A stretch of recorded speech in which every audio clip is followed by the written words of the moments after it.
இனி வீட்லயே பானிபூரி செய்யலாம் எல்லாரும். ஆச்சி பானிபூரி கிட். விஜய்க்கு முன்னாலே இருப்பது கொஸ்டின் ஆஃப் சர்வைவல். இந்த முறை நீங்கள் தோற்று போனால் உங்களுக்கு எதிர்காலம் கிடையாது. அதிமுக தலைமையில் கூட்டணி என்று தான் சொன்னார். ஆனால் மதுரைக்கு வந்த பிறகு அவர் கொஞ்சம் மாற்றுகிறார். பாஜக கூட்டணியில் நீங்கள் ஒத்து போகவில்லை, அதனால் இடி போகிறது, ஐடி போகிறது என்கிற நிலை வந்தால் அது எடப்பாடிக்கு சாதகமானதாக தான் நான் நினைக்கிறேன்.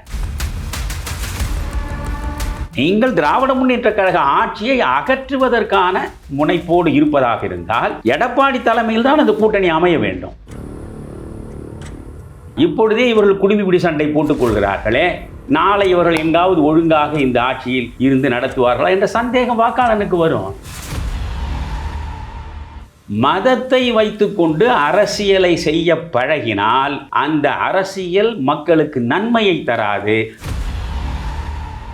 திராவிட முன்னேற்ற கழகத்திற்கு எதிரான வாக்குகள் சிதறாதபடி ஒரு கூட்டணியை உருவாக்குங்கள் என்கிறேன். இப்பொழுது விஜய் அதிமுகவோடு கூட்டணி வைக்கிறார்.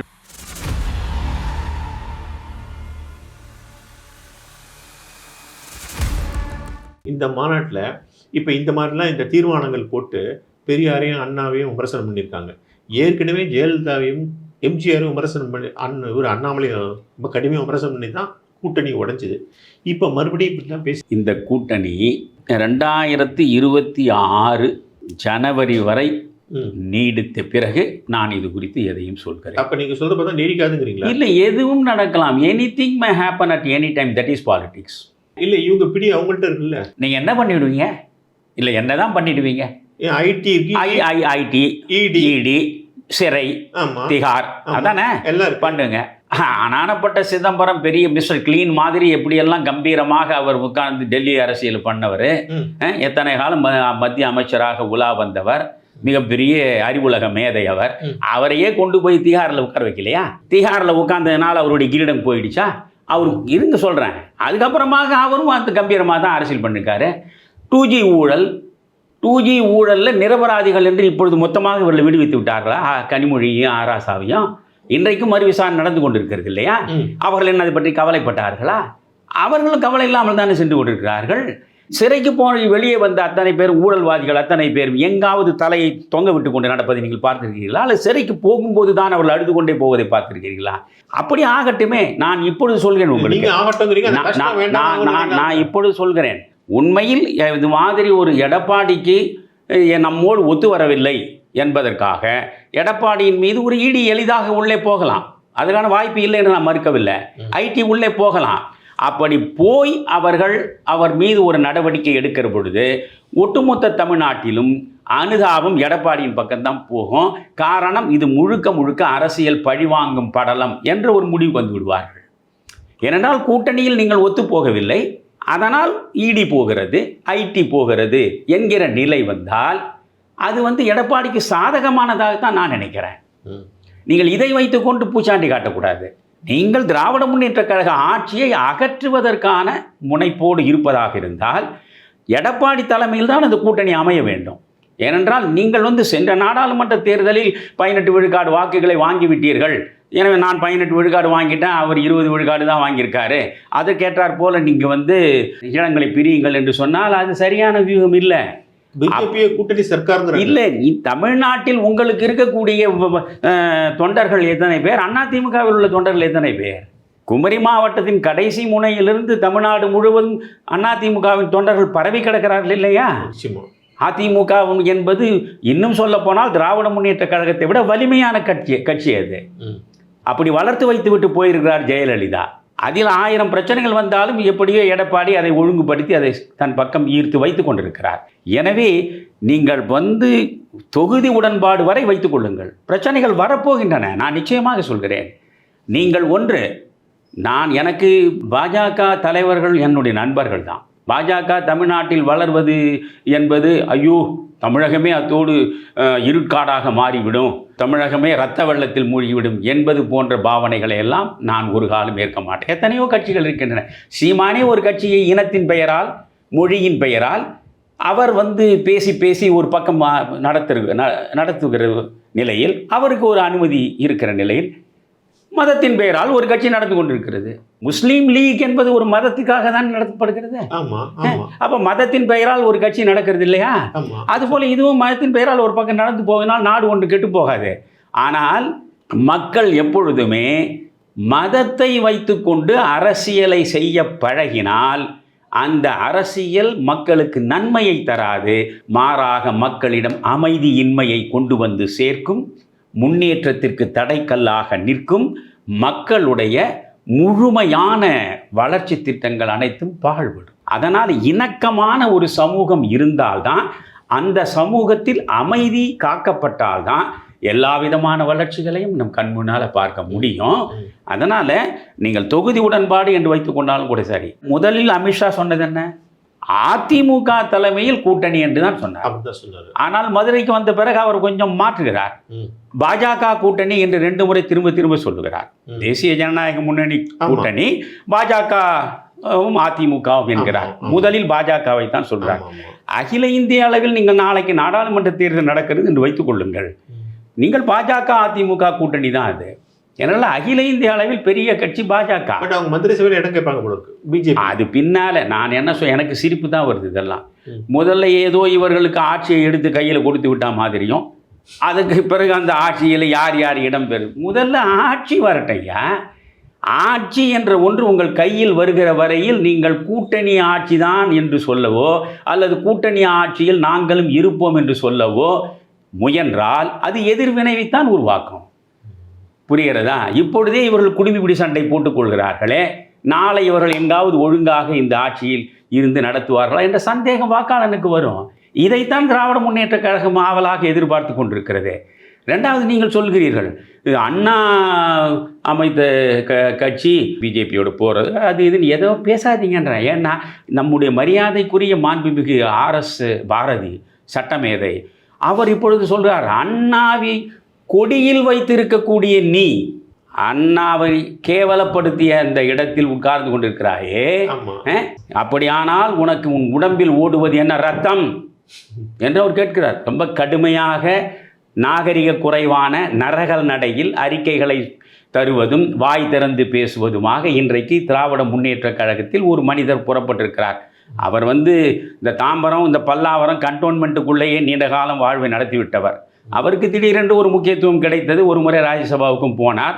இப்பொழுது அவர்தான் அமைப்பு செயலாளராக இருக்கிறார். எப்பொழுதுமே திராவிட முன்னேற்ற கழகத்தில் நீங்கள் மிக கடுமையாக மிக தரம் தாழ்ந்து விமர்சனங்களை வைத்தால் உங்களுக்கு ஒரு முக்கியமான இடம் கிடைக்கும். இப்பொழுது பாரதி செய்கிறார். நான் கேட்கிறேன், நீங்கள் மானமுள்ள மனிதர்கள் தானே, கொள்கை குன்றுகள் தானே, அண்ணாவை கொடியில் வைத்திருக்கிறார்கள் என்கிற நிலையில் அண்ணாவுக்கு எதிராக உள்ளதை எப்படி ஏற்றுக்கொள்கிறேன் என்று கேட்கிறீர்களே. அண்ணா முதலமைச்சராக வந்த பொழுது மதுவிலக்கு இருந்ததே, காங்கிரஸ்காரன் வைத்து விட்டு போன அந்த மதுவிலக்கு நடைமுறை அப்படியே இருந்ததே. ₹1 3 படி அரிசி போடுவேன் என்று வாக்குறுதி வழங்கிவிட்டு தானே அண்ணா ஆட்சி பீடத்தில் அமர்ந்தார். அப்பொழுது அதிகாரிகளை அழைத்து ₹1 படியாவது போட முடியுமா என்று கேட்கிற பொழுது நிதி நிலவரம் சரியாக இல்லை, நீங்கள் வேண்டுமென்றால் மதுக்கடைகளை திறந்து வையுங்கள், நீங்கள் கொடுத்த வாக்குறுதியை நிறைவேற்ற முடியும் என்று சொன்ன பொழுது மதுவை பற்றியே அறியாத இன்றைய இளைய தலைமுறையிடம் அந்த மதுவை கொண்டு போய் சேர்த்து அவர்களை சாக்கடை பன்றிகளாக மாற்றுவதற்கு ஒரு நாளும் நான் சம்மதிக்க மாட்டேன். அதைவிட வாக்குறுதியிலிருந்து வழுவியவன் என்ற பெயரை எனக்கு கொடுத்தாலும் ஏற்றுக்கொள்வேன் என்று சொல்லி 69 கண்மூடுகிற வரையில் அவர் மதுவிலக்கு வைத்திருந்தாரா இல்லையா? அவருடைய கட்சி தானே உங்கள் கட்சி. இந்த கட்சி இன்றைக்கு தமிழ்நாடு முழுவதையும் மது வெள்ளத்தில் அப்படியே மூழ்கடித்து வைத்திருக்கிறது. உங்களுக்கு என்ன அண்ணாவை பற்றி பேசுவதற்கு யோகியதை? உங்களுக்குள் ஓடுகிற ரத்தம் என்ன ரத்தம்?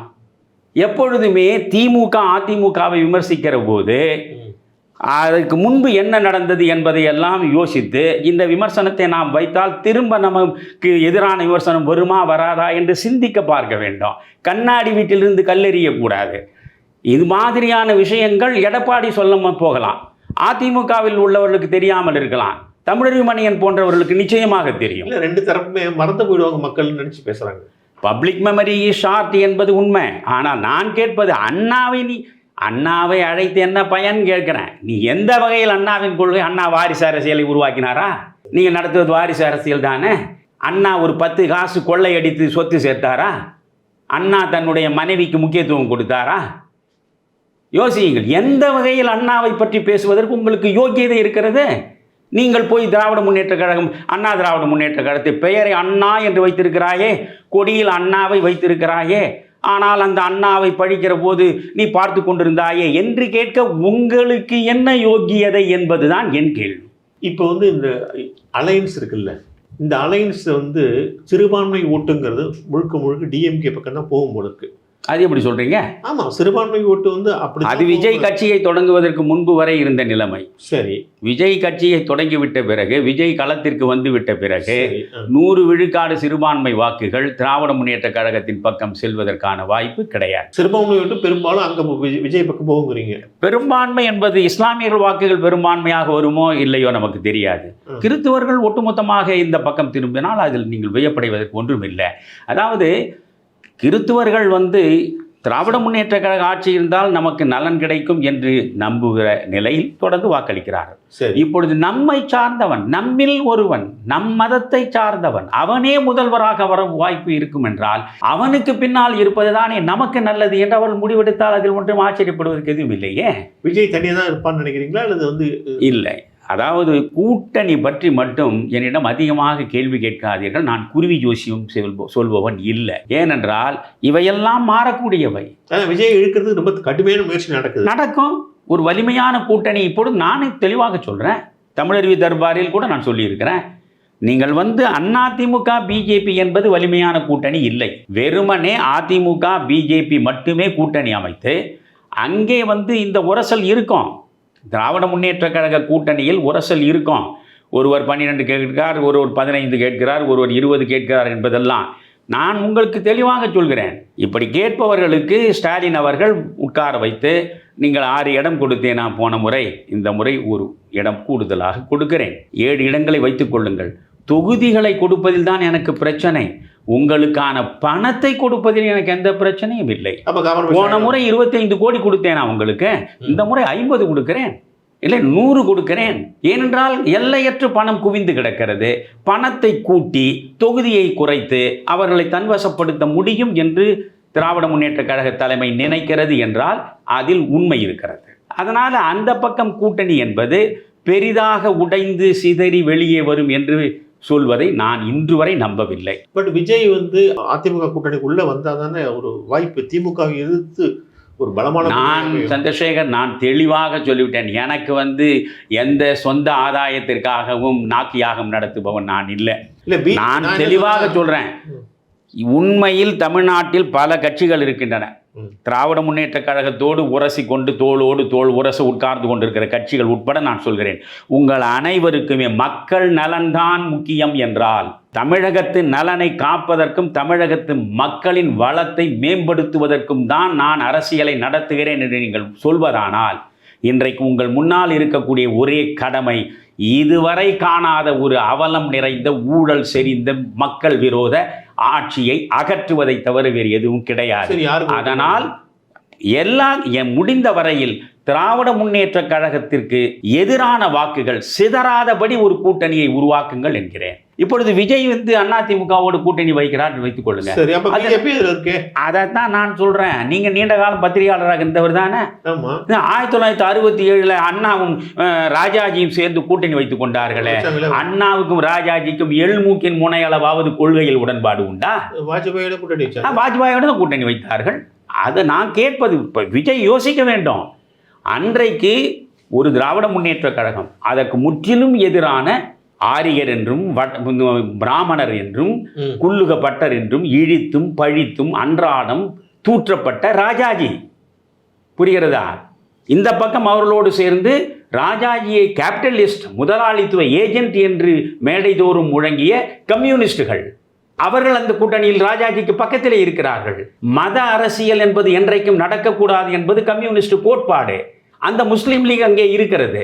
இந்த திராவிட முன்னேற்ற கழகம், முஸ்லீம் லீக், மார்க்சிஸ்ட் கம்யூனிஸ்ட் கட்சி, சுதந்திரா கட்சி எல்லாமே சேர்ந்து என்றைக்கு 1967 கூட்டணி அமைத்தனவோ அன்றே கொள்கை சார்ந்த கூட்டணி குழி தோண்டி புதைக்கப்பட்டு விட்டது. இன்னொரு ஆப்ஷன் சார், விஜய் வந்து 3வது அணியா நிற்கிறான்னு வச்சுங்க, தேராது. நான் சொல்வதற்கு முன்பே நான் சொல்லிவிட்டு தேராது. அவர் 30 சீட்டு வாங்குறாருன்னு வச்சுங்க, 30 சீட்டு வாங்கினா கர்நாடகாவில் 2018 குமாரசாமி காங்கிரஸ் வந்து பிஜேபி உள்ள விடக்கூடாதுன்னு சொல்லிட்டு குமாரசாமி ஆதரிச்சாங்க. குமாரசாமி 36-37 சீட் தான் வந்து குமாரசாமி சிஎம் ஆயிட்டாரு. அதே மாதிரி விஜய் 30 சீட் வச்சுருக்காச்சுங்க, திமுக உள்ள விடக்கூடாதுன்னு சொல்லி அதிமுக சப்போர்ட் பண்ணி விஜயம் சிஎம் ஆகக்கூடாது. இதை நீங்கள் விஜயிடம் போய் கேட்க வேண்டும். 30 சீட்டு வெற்றி பெற்றால் கூட முதல்வர் ஆவதற்கான ஒரு வாய்ப்பு அப்படி ஒரு டிஸ்கஷன் நான் சமீபத்தில் பார்த்த சில இல்ல, அதாவது பலவிதமான டிஸ்கஷன் இருக்கும். இப்பொழுது எடப்பாடி 2.5 ஆண்டுகள் முதல்வராக இருக்கட்டும், அதுதான் நான் 2.5 ஆண்டுகள் முதல்வராக இருக்கிறேன். அவர் செகண்ட் டைம் ஒத்துக்கல. அவர் அதுதான் சொல்றேன். இப்போ நான் முதல்வராக இருந்துக்கிறேன் 2.5 ஆண்டு அப்படின்னு ஒரு நீங்க சொல்வதாக இருந்தாலும், இதற்கும் நீங்கள் இப்போ கர்நாடகாவை பேசுனீங்க, அதே கர்நாடகாவை முன்மாதிரியா சொல்றேன். பிஜேபியும் இந்த மதச்சார்பற்ற ஜனதா தளம் என்பது குமாரசாமி தேவகவுடாவது 2 பேரும் தான் கூட்டணி அமைத்தார்கள். கூட்டணியில் வந்து கூட்டாட்சி அமைக்க வேண்டிய நிலைமை வந்தது. யாருக்கு மெஜாரிட்டி இல்லை. என்ன பண்ணாங்க, நீ 2.5 ஆண்டு ஆளலாம், நான் 2.5 ஆண்டு ஆள்வது என்றுதான் ஒப்பந்தம் போட்டார்கள். ஒப்பந்தத்தின் அடிப்படையில் குமாரசாமி முதல்வரானார். 2.5 ஆண்டுகள் முதல்வராக இருந்துவிட்டு நாற்காலை விட்டு நகர மாட்டேன் என்று சொல்லிவிட்டார். வேறு வழி இல்லாமல் பிஜேபி அந்த ஆட்சியை கவிழ்த்தது. நடந்தா இல்லையா? இதெல்லாம் எடுபடாது. நான் என்ன சொல்றேன், எனக்கு தெரிந்ததை நான் சொல்கிறேன். நானும் ஒரு 50 ஆண்டுகளுக்கு மேல் அரசியல் மாணவனாக இருந்து கொண்டு சொல்கிறேன். நான் அரசியல் தலைவனாக சொல்லவில்லை, மாணவனாக இருந்து கொண்டு. இப்பொழுது விஜய்க்கு முன்னாலே இருப்பது கொஸ்டின் ஆஃப் சர்வைவல். இந்த முறை நீங்கள் தோற்று போனால் உங்களுக்கு எதிர்காலம் கிடையாது, நிச்சயமா கிடையாது. சரி, தமிழ்நாட்டு மக்கள் வந்து இந்த திராவிட அரசியல் வேண்டாம்னு சொல்லி மேசிவா ஓட்டு போட்டால் நல்லது. ஆனால் நீங்கள் நினைக்கிறார் போல 40 விழுக்காடை தாண்டினால் தான் நீங்கள் வந்து சேர முடியும். அது ஒரு எம்ஜிஆருக்கு தான் சாத்தியப்பட்டது. அதைத்தான் நான் பலமுறை நேர்காணலில் சொல்லிட்டேன். யாருமே இங்கே எம்ஜிஆர் இல்லை. நடிகர்களில் எம்ஜிஆர் வந்து ஏதோ திடீரென்று திராவிட முன்னேற்ற கழகத்திலிருந்து வெளித்தள்ளப்பட்ட அடுத்த நாளே ஒரு புதிய கட்சியை தொடங்கி புதிய அமைப்புகளை உருவாக்கி புறப்பட்டவர் இல்லை. அவர் 20 ஆண்டுகளுக்கு மேல் திராவிட முன்னேற்ற கழகத்தில் 2.5 கலந்து விட்ட மனிதர். அவருடைய முகத்தை காட்டித்தான் கிராமப்புறங்களில் முதியோர்களிடமும் பெண் மக்களிடமும் வாக்குகளையே திமுக பெற முடிந்தது. அவர் கட்டுப்போட்டு கொண்டு உட்கார்ந்திருந்த பட துப்பாக்கியால் மாரதா சுட்டதனுடைய புண்ணியம், அந்த ஒரு சோரொட்டி செய்த வேலை தான் திராவிட முன்னேற்ற கழக ஆட்சி வந்தது. ஆட்சி வருவதற்கே அவர்தான் காரணம். அதை அண்ணா முற்றாக உணர்ந்திருந்ததனால்தான் அமைச்சர் பட்டியலை அவர் தயாரித்த பொழுது கூட இந்த பட்டியலில் இடம்பெற்றிருப்பவர்கள் உங்களுக்கு சரியா என்று கேட்டு ராமச்சந்திரன்ட்ட போனாங்க. எம்ஜிஆரிடம் வந்து நேராக ராயப்பட்டா மருத்துவமனையில் இருந்த எம்ஜிஆரிடம் கொண்டு வந்து தான் அந்த பட்டியலை காட்டினார்கள். அந்த பட்டியலில் ஒரு பெயரை மட்டும் எம்ஜிஆர் அடித்தார். அதை நான் சொல்ல விரும்பல. ஒரு பெயரை அடித்தார், அதனால் அவர் வந்து அமைச்சராக முடியலை. புரியுதா? அந்த அளவுக்கு எம்ஜிஆர் தான் கட்சி என்று இருந்த நிலை. அது அவர் நீண்ட காலம் அதில் இருந்தார். அவருக்கு தமிழ்நாடு முழுவதும் இன்றைக்கு விஜய்க்கு அதே மாதிரி ரசிகர் மன்றங்கள் எல்லா இடங்களும் இருக்கிறது. யங்ஸ்டர்ஸ் கூட்டம், மிகப்பெரிய கூட்டம் இருக்கு. திமுகவில் குடும்பமே இருக்குல்ல, திமுகவில் பாரம்பரிய திமுக குடும்பமே அவர்கள் வீட்டு பையன்க பெண்கள்லாம் விஜய்க்கு ஓட்டு போற லெவலில் இருக்கு. டிஎம்கே மட்டும் இல்லை, ஏடிஎம்கே எல்லா கட்சியிலையும் விஜய்க்கு வந்து ஃபார்வர்ட் காஸ்ட் ஓட்டு இருக்கு, எஸ்சி ஓட்டு இருக்கு, எம்ஜிஆருக்கு இருந்த மாதிரி. நான் அதுதான் இப்போ நீங்க அதனால தான் விஜய்க்கு வந்து பெரிய எதிர்பார்ப்பு. அதனால தான் நான் சொல்றேன், மற்றவர்கள் அத்தனை பேரும் 10 விழுக்காடு விஜய்க்கு வாக்கு இருக்கலாம் அல்லது 12 விழுக்காடு இருக்கலாம் என்று சொல்லுகிற பொழுது தொடக்கம் தொட்டு நான் சொல்கிறேன் 20 to 25 விழுக்காடு வாக்குகள் நிச்சயமாக விஜய்க்கு கிடைக்கும்.